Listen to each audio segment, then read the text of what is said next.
लाखों लोग सड़क पर भूखे सोते हैं, एक दिन भूखा सो जाऊंगा, मर नहीं जाऊंगा। और ज्यादा बकवास मत कर, सर पर 2 लाख बचे हैं ना, वो भी उखाड़ दूंगा। आई प्रताप, बीड़ी चाहिए? साला एक बार बीड़ी क्या मांगी, भिखारी समझता है क्या? ये ले, पूरा डाल ले, सवारी का माल से ले। लाख लाख बाबा, क्या भूख लगे? चलो साथ में चलो। बीड़ी चाहिए?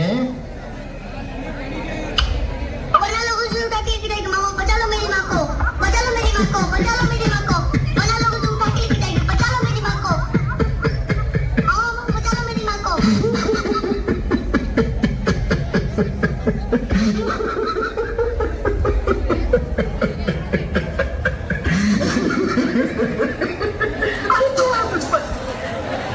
आप एक विधवा का अपमान हो रहा है और तू हमको अपना दीवान चिता रहा है।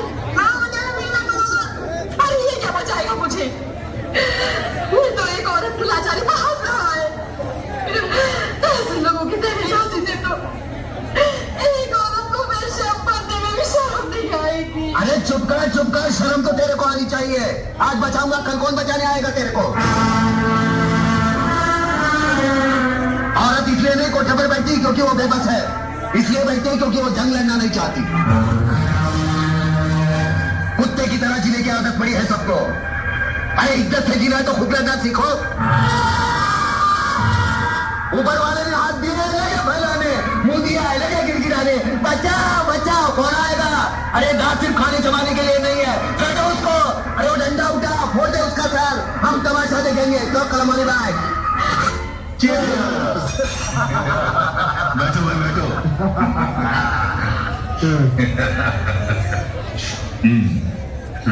देखा देशमुख साहब, इसे कहते हैं राजनीति। आग सिर्फ एक बस्ती में लगी और पूरा शहर जल गया। मान गए चतुर जी, मान गए भाई। इसीलिए तो हमारे जैसे नेता लोग और आप जैसे अंडरवर्ल्ड वाले माफिया ही राजनीति में सबसे आगे हैं। मगर देशमुख साहब, हम जैसे वफादार और खाकी वर्दी वालों को क्यों भूल जाते हैं आप? अरे बाबा, तुम लोगों को कैसे भूल सकता है?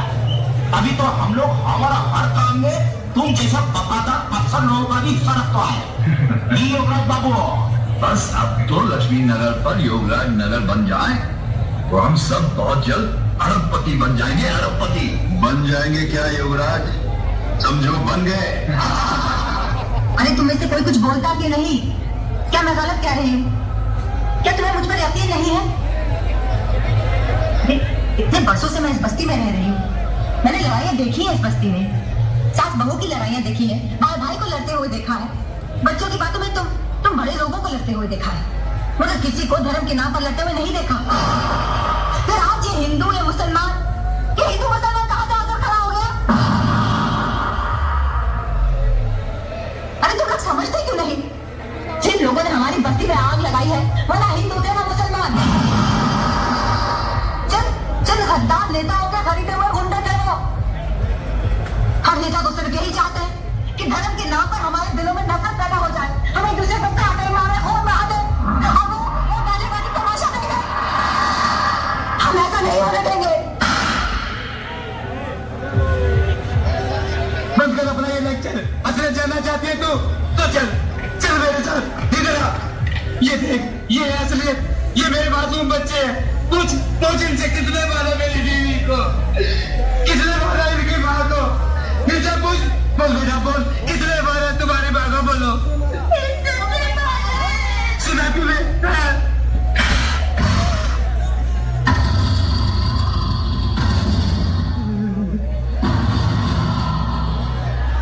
एक बात बता मेरे को, इन मासूमों को हिंदू और मुसलमान के बारे में किसने बताया? उन्हें जो अपना नाम नहीं बता सकते उनको अपनी माँ के कातिल और धर्म के बारे में किसने बताया? तूने? एक इस्माइल, इन मासूमों के दिल में इस बचपन से तू दुश्मनी का बीज बो रहा है। इधर आ, असलियत जानना चाहता है ना? इधर आ। कौन है? कल्याण जी भाई हिंदू है ये कौन है? ये कौन है? गंगा भाभी। तुम्हारे बच्चे को कौन पाल रहा है? गंगा भाभी। ये हिंदू तो इनको काय को नहीं काटा? ये असलियत बताता हूँ तुझे।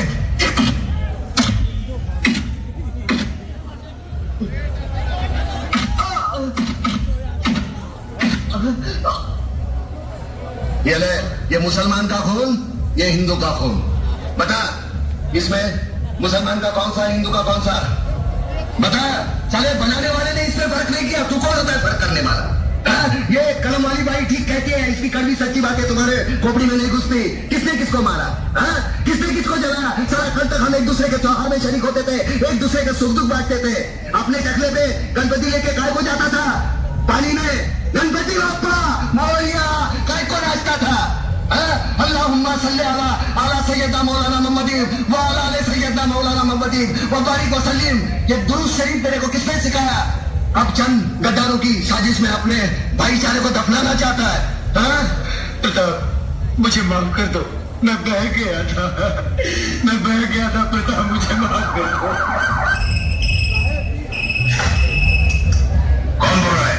चिल्ला मत और मेरी बात अच्छी तरह से अपने भेजे में उतार ले। तूने मेरी राख मंगवाई थी टीका लगाने के लिए, मैंने तेरे भड़वों की राख भेजी है, पूरे बदन को लगा ले। ठंडा कर अपना भेजा, ठंडा कर। चतुर सिंह के आदमियों की चिता जलाना तुम जैसे पागलों की बस की बात नहीं है। ठंडा कर। यकीन नहीं आता तो उस राख को मसल कर देख, तेरे पालतू कुत्ते की निशानियां उसमें मौजूद है।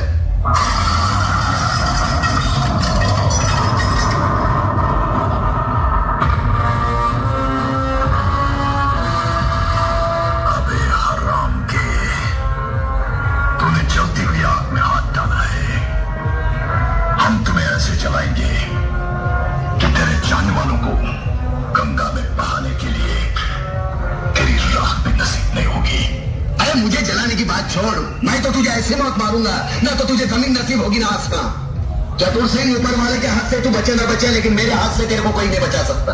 अगर एक बाप की औलाद है तो एक बार मेरे सामने आकर दिखा। तो भौंकता बहुत है आराम के, और भौंकने वाले कुत्ते हमें पसंद नहीं। अगर अपने बाप की औलाद है तो आ जाना महालक्ष्मी चौक पे। हम हर साल नवरात्रि को माँ की पूजा करने वहां जाते हैं। अरे जितनी मन्नतें मांगनी है आखिरी बार मांग ले, ये तेरी जिंदगी की आखिरी पूजा होगी।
इस्लाम में फांसी की सजा।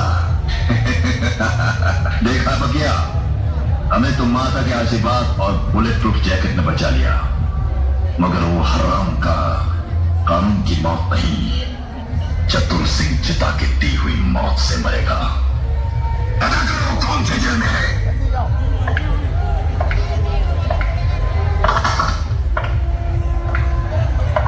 प्रताप, तुम्हारी फांसी का दिन मुकर्रर हो गया है।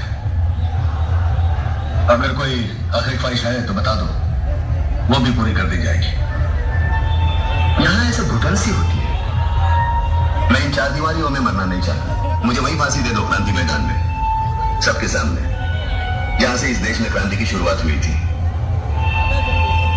यहां ऐसे मरो तो जरा ज्यादा मरो, इतना सा मरने से क्या फायदा।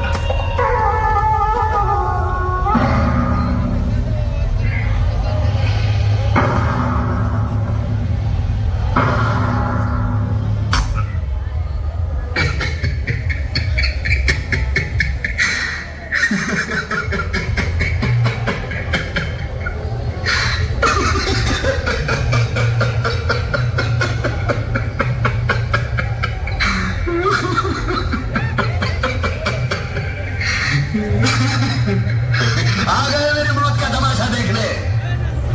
अब मुझे लटका देंगे, जुबान ऐसी बाहर आएगी, आंखें बाहर आएगी। थोड़ी देर लटकता रहूंगा, फिर ये मेरा भाई मुझे नीचे उतारेगा, फिर आप चाचा करते घर चले जाओगे, खाना खाओगे, सो जाओगे। तुम्हारी ये नामर्दानगी, बुज़दिली एक दिन इस देश की मौत का तमाशा इसी खामोशी से देखेगी। कुछ नहीं कहना मुझे तुम्हें, कुछ नहीं। तुम्हारी जिंदगी में कोई फर्क पड़ने वाला नहीं। अंधेरे में रहने की आदत पड़ी है तुमको, गुलामी करने की आदत पड़ी है। पहले राजा महाराजाओं की गुलामी की, फिर अंग्रेजों की, अब चंद गद्दार नेताओं के और गुंडों की। धर्म के नाम पर तुम्हें बहकाते हैं, तुम एक दूसरे के गले काट रहे हो। काटो काटो। ऊपर वाला भी ऊपर से देखता होगा तो उसे शर्म आती होगी, सोचता होगा मैंने सबसे खूबसूरत चीज बनाई थी, इंसान।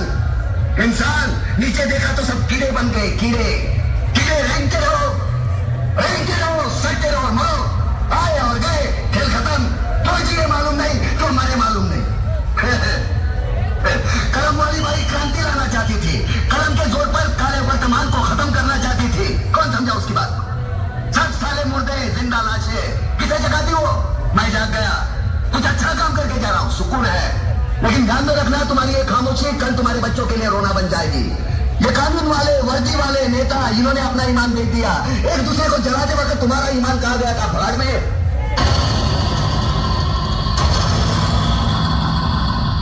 पिस्सू जैसा हमारा पड़ोसी मुल्क आने वाले कल में शायद अपने आप को दुनिया के नक्शे पर देख नहीं पाएगा। एक बात भूल रहा है, उनके घर में जो रोटी बनती है ना, उसका आटा भी विदेशी चक्की से पीस के आता है। साले अपने खुद के देश में सुई नहीं बना सकते और हमारे देश को तोड़ने का सपना देखते हैं। वो ये सपना देख सकते हैं क्योंकि उन्हें मालूम है ये मुर्दों का देश है। वतन के लिए किसी को कोई हमदर्दी नहीं है। इसे तोड़ना बिल्कुल आसान है। मैं हिंदू, मैं मुसलमान, मैं सिख, मैं फलाना, मैं ढिमका। एक लाठी को तो कोई भी तोड़ सकता है, लेकिन लाठी के भाले को तोड़ना मुश्किल है। मैंने बचपन में पढ़ा था, स्कूल में, 3वीं में। मैं क्यों समझा रहा हूं तुमको? क्यों समझा रहा हूं? पागल हूं मैं, भूसा भरा पड़ा है मेरे दिमाग में। क्यों बातें कर रहा हूं इन पत्थरों से? हंसो हंसो, खुशियां मनाओ। क्रांति की राह पर एक और कुत्ते की मौत मरने जा रहा है, कल कोई और मरेगा, हमें क्या? हम इसी तरह जीते रहेंगे, है ना? जियो भाई जियो, जैसे चाहिए वैसे जियो। मैं हिजड़े की जिंदगी जीना नहीं चाहता। ये लाचा चल।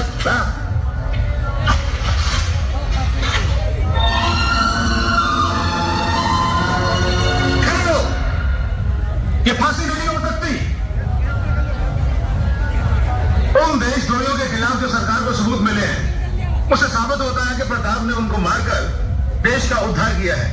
इसलिए भारत के राष्ट्रपति ने उसकी सजा माफ कर दी। ये है